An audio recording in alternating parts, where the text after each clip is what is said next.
Friends ఈ రోజు అయితే కాకరకాయ కారం ఫ్రై ఎలా చేయాలో మా అక్క చూపిస్తుందంట, చూసేద్దాం. ఈ కాకరకాయ తీసుకుని పైన చెక్కు తీసేసుకుని సన్నగా ముక్కలు కట్ చేసుకుని పక్కన పెట్టుకోవాలి. వేసుకుని బాండీ పెట్టుకుని బాండీ వేడైన తర్వాత ఒక 5 స్పూన్లు ఆయిల్ పోసుకుని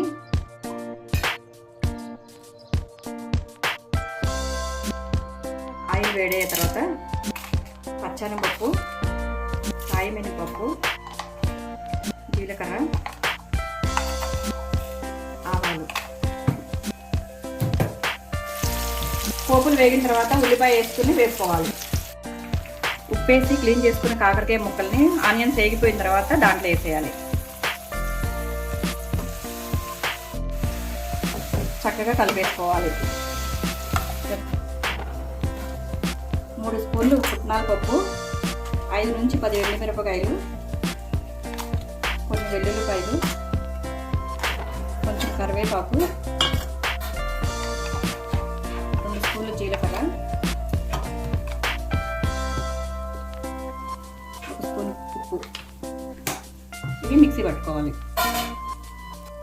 ఈ పుట్నాల కారాన్ని ఇలా బరకగా గ్రైండ్ చేసుకోవాలి. వేగుతున్న కాకరకాయ ముక్కల్లో కొంచెం పసుపు,